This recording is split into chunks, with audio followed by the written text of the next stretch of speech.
Perkenalkan, nama saya Yanti Permatasari, NIM 13122000330.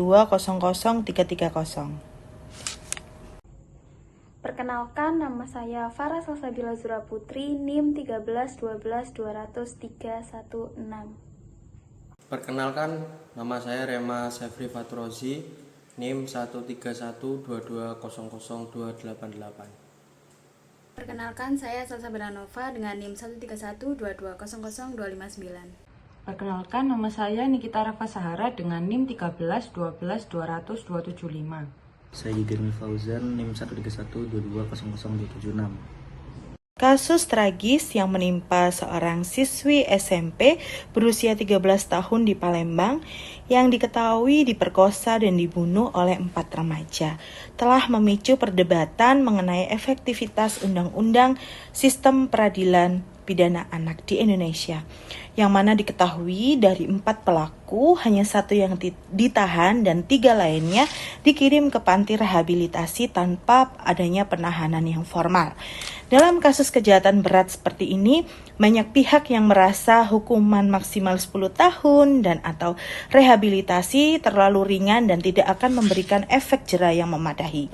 Dan kelompok kami mencoba untuk membuat rancangan undang-undang terhadap Undang-Undang Sistem Peradilan Pidana Anak dengan tujuan yang pertama, memastikan bahwa anak yang terlibat dalam kejahatan serius harus menerima konsekuensi hukuman yang sesuai dengan perbuatannya. Yang kedua, terkait dengan perlindungan hak korban, bahwa undang-undang juga harus menjamin bahwa hak-hak korban dan keluarganya diperhatikan dalam proses peradilan, termasuk akses terhadap keadilan dan kompensasi yang layak.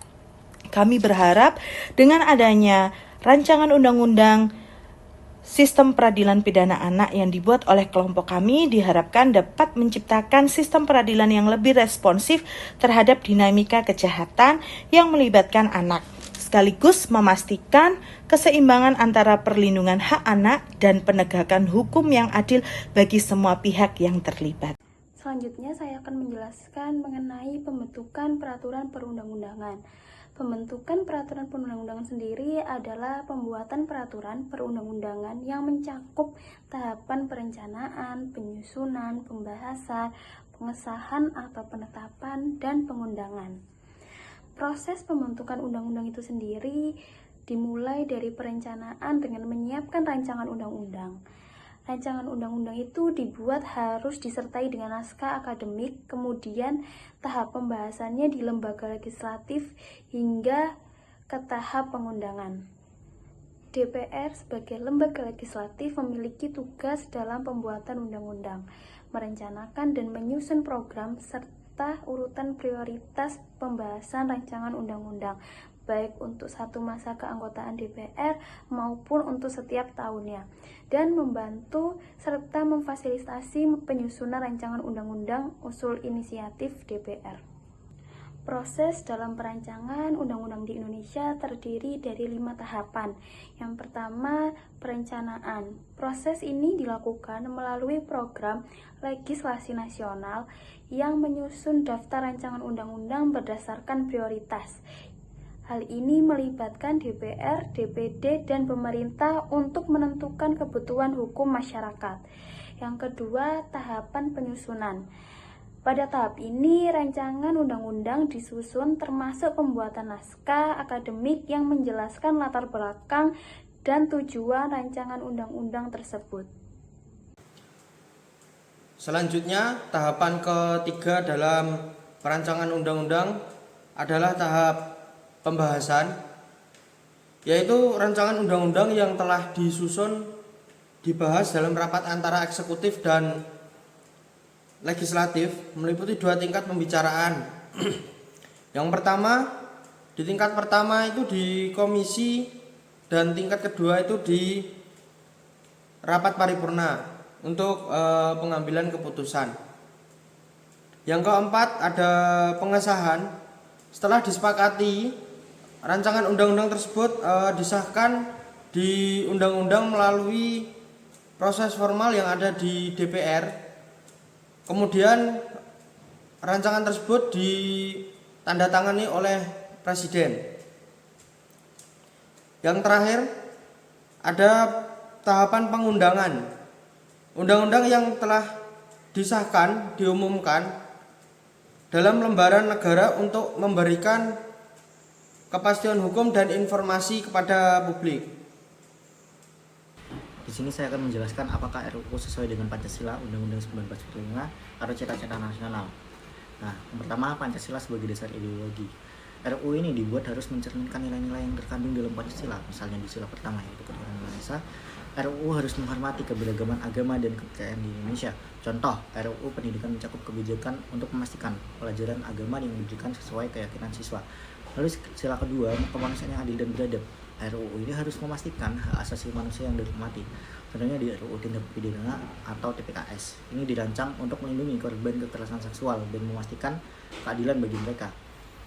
Yang kedua, Undang-Undang 1945 sebagai landasan konstitusi. Semua RUU ini harus memastikan dengan amanat Undang-Undang 1945. Beberapa pasal utama yang sering menjadi rujukan yaitu pasal 28A sampai 28J itu tentang hak asasi manusia. Yang kedua, pasal 31 tentang pendidikan. Yang ketiga, pasal 33 tentang perekonomian. Selanjutnya, cita-cita pembangunan nasional. RUU seringkali bertujuan mendukung visi Indonesia untuk menjadi negara yang lebih maju, mandiri, dan lebih sejahtera. Lalu yang keempat, pelestarian kebudayaan dan identitas bangsa. RUU harus mendukung pelestarian budaya dan tradisi lokal. Lalu mengapa sih kesusahan ini sangat penting? Yang pertama itu menjamin legitimasi hukum. Ketika RUU sesuai dengan nilai nasional, masyarakat lebih cenderung menerima dan mendukung kebijakan tersebut. Yang kedua, mencegah konflik. RUU yang tidak sesuai dengan nilai nasional dapat menimbulkan ketegangan sosial atau penolakan luas. Yang ketiga, menjaga identitas bangsa. Di tengah arus globalisasi, RUU yang berbasis nilai lokal memastikan Indonesia tidak kehilangan karakteristik uniknya. Di sini saya akan menjelaskan mengapa rancangan undang-undang itu perlu dilakukan.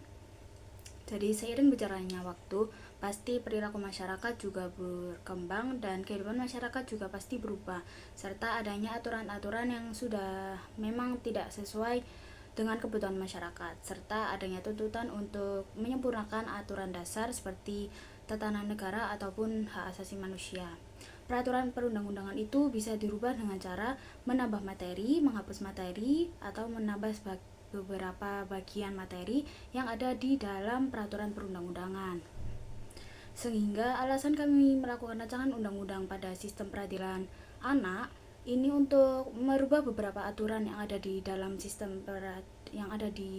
aturan sistem peradilan anak yang menurut kami kurang pas atau dinilai kurang adil jika diterapkan, karena beberapa waktu saat ini itu perilaku anak itu sudah tidak wajar untuk berada pada pribadi seorang anak seperti itu. Dan pada rancangan undang-undang ini kami memfokuskan untuk lebih fokus pada sanksi kepada anak yang merupakan pelaku tindak pidana, agar aturan ini menimbulkan efek jera atas tindakan yang sudah dilakukan oleh seorang anak seperti itu.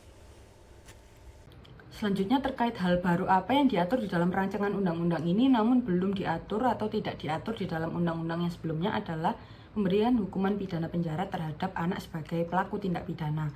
Apabila dilihat dari undang-undang sebelumnya yang relevan, yaitu Undang-Undang Nomor 11 Tahun 2012 tentang Sistem Peradilan Pidana Anak, disebutkan bahwa pemerintah mengupayakan semaksimal mungkin untuk tidak langsung memberikan hukuman pidana penjara terhadap anak sebagai pelaku tindak pidana. Namun berdasarkan wawancara yang telah kami lakukan bersama beberapa sumber serta berdasarkan kasus pidana yang akhir-akhir ini terjadi di mana anak merupakan pelaku dari beberapa tindak pidana seperti pembunuhan, pemerkosaan dan sebagainya, maka kami menarik kesimpulan atau berpendapat bahwa tidak hanya anak sebagai pelaku saja yang berhak untuk mendapatkan keadilan, melainkan anak sebagai korban pun juga berhak untuk mendapatkan keadilan atas kasus-kasus yang terjadi terhadapnya. Oleh sebab itu, di dalam bab sanksi pidana, kami menekankan bahwa pemerintah berhak untuk tidak menempuh jalur mediasi atau kekeluargaan dalam tahap awal penyelesaian suatu tindak pidana, melainkan pemerintah berhak untuk langsung menjatuhkan pidana penjara terhadap anak sebagai pelaku tindak pidana tersebut, karena efek samping atau dampak yang dirasakan oleh korban maupun keluarga korban atas tindak pidana yang telah dilakukan oleh si pelaku sangat luar biasa, sehingga apabila pidana yang dilakukan oleh si pelaku tersebut hanya dijatuhi hukuman seperti pengawasan, rehabilitasi, dan sebagainya karena dianggap si pelaku masih anak-anak atau berusia di bawah umur, maka hal itu dianggap tidak memberikan keadilan yang setara, khususnya bagi korban dan keluarga korban atas tindak pidana tersebut.